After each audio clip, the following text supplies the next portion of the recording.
everyone, and welcome back to Michelle Reads and Vlogs with me, Michelle. Today we are doing my Fairyloot adult unboxing for September. I am so excited for this box because it is my first Fairyloot adult. I joined the waiting list back in, I think it was the 28th of February, a long time ago. So I was 6 months on the adult Fairyloot waitlist. So if you want to get this box, make sure you are getting on that waitlist so you do not have to wait too long. So opening up the box, we've got some packaging to make sure our book is nice and safely packed. We have got it in the book bag here, and I know there is going to be art with an author letter, so that is going to be inside the bag as well. Woo-hoo-hoo. Pink sprayed edges are a little bit dusty there, but yeah, loving the pink so far. Let's have a look at which way round this is going to be. Oh my gosh, look at this colour. So the adult book for September is Son of Blood and Rune by Lares. I'm going to overlay the original cover here because it's so different. It's a complete redesign. So the original cover is red. It's got like a dragon in it, I think, and kind of like the motif behind the title. This is completely different. It's obviously green, and we've got this floral design around the outside instead. That is absolutely stunning. I love that so much. Oh, wow, look at this spine. Oh, I like this. So again, that is something completely different there. I love the colour, I love the floral. We saw the pink sprayed edges coming out of the box. Let's have a look at what we've got here. Wow, are they just like upping their game with these sprayed edges? I swear, that is so nice. So we've got this parrot, and then we've even got these like small leaves, and then in the background of it we've got this kind of very kind of square structured design. So when we get into looking at what this book is, we're going to find out that it's kind of like basically New Mexico. So it's set in I can't remember if it's 1500s or 1600s Mexico, so basically like New Spain, and it's got a lot of Mexican and what they call Mesoamerican kind of culture to it. So obviously the floral design is very kind of Mexico, South American. So knowing that it's kind of like Aztec culture, I love that just in the background. But just the detail, like that is stunning. Like what a good first adult book to come back to, or to start with. So looking inside, end papers. Oh, beautiful artwork as always, kind of just giving us a nice landscape there. And the back, oh, is kind of the opposite. So whereas the front is very green and luscious, the back is kind of like these pinks, almost like golden hour when you get sunset in the evening, and that's more like the daytime. That's beautiful. And we did get a bit of a spoiler, so let's do the the book first. Wow. Oh my gosh. Just wow, what does it say there? Oh, it doesn't say anything on the front. Oh, and on the back it just says Fairyloot. That's a really nice, cute little touch for them. Honestly, I am just so impressed with this book. Let's look at the reverse dust jacket as well. They're doing very kind of similar vibes on all of these reversible dust jacket artworks. So kind of like very character art based, but much more simplistic from the other side of the cover, which is obviously got a lot more detail to it. But I'm not mad, it's stunning. It's absolutely stunning. So let's see what else we've got in the book. I don't know if this is signed. So we have got a signature.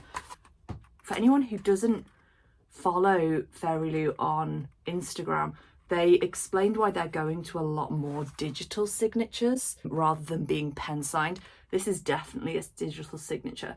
But a lot of people are very against this because it's like, well, if you want to then go to a signing and get the author to sign it, and it's already got a digital signature, how does that work? Like, some people just think they'd rather not have it signed.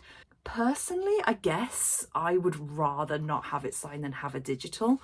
I get that they do it just so that there's something like extra. But yeah, not really me. Ooh, map. So we've got a map of Mexico City.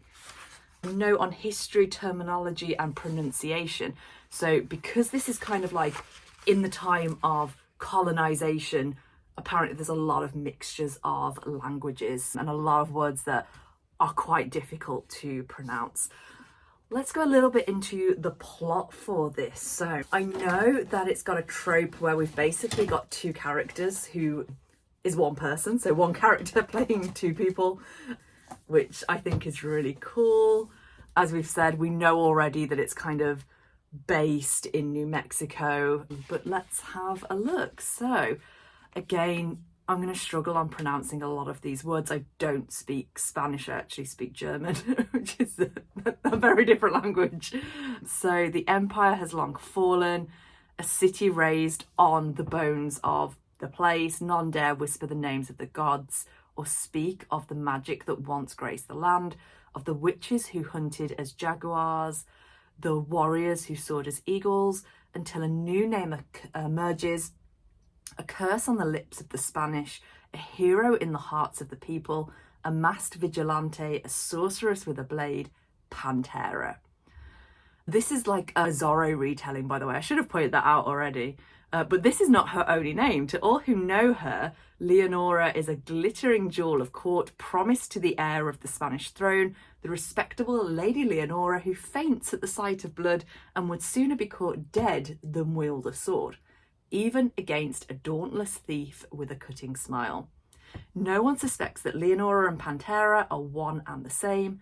Leonora has fooled them all, and with the magic of her ancestors running through her veins, she is nearly invincible, until an ancient prophecy of destruction threatens and she is forced to decide, surrender the mask or her life. But the legendary Pantera is destined for more than an early grave, and once she discovers the truth of her origins, not even death will stop her. So this sounds really good. I really like that it is magical, it is historical, and it is based in kind of South America. Like, we don't get many books from South American kind of history and folklore. I feel like we're getting a lot more based from kind of like Asian countries, African countries. I'm so happy that we are getting something based somewhere. Like, I don't even think I've ever read a book based in South America, or not a fantasy book based in South America. So this sounds absolutely brilliant. I haven't heard the best reviews though. I know on Goodreads, I did have a look before filming this. I think there was about 95 reviews and it was an average of about 3.26 at this point in time. What I've heard is that the pacing does get a bit kind of slow in the middle. So apparently the beginning is brilliant, but it does kind of go downhill.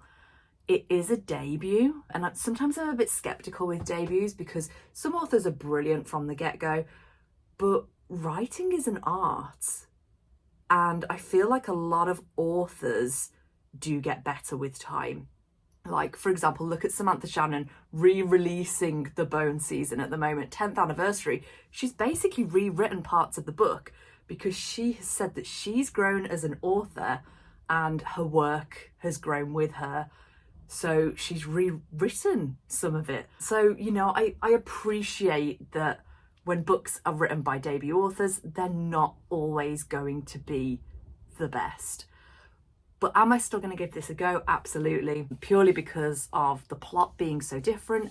And this is just a stunning book. I'm very excited. Completely remembered or forgotten that I'd forgotten the author letter. So we've got the spoiler card, which is the theme of the month, Beneath the Mask. It just kind of retells you about the book again. It's a gender-bent Zorro fantasy retelling featuring a heroic warrior sorceress, a pursuit of justice, shapeshifting, and Mesoamerican mythology. And then it talks about the artist, so redesign cover. As we said, we know that already. I was shocked to open that, well, shocked in a good way. Digital sprayed edge with solid top and bottom, foil on the hardcover, all by Michaela Alcano Design. Artwork on the end papers and reversible dust jacket by Saintry, _Saintry, and a digital signature. Don't forget to read the author letter and check out the character print on the reverse by _Saintry. That is cool. Very different vibes to the rest of the artwork on the book, but very cool.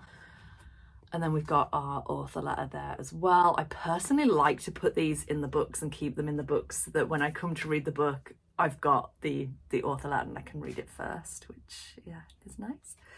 Okay, so that is her. She is stunning.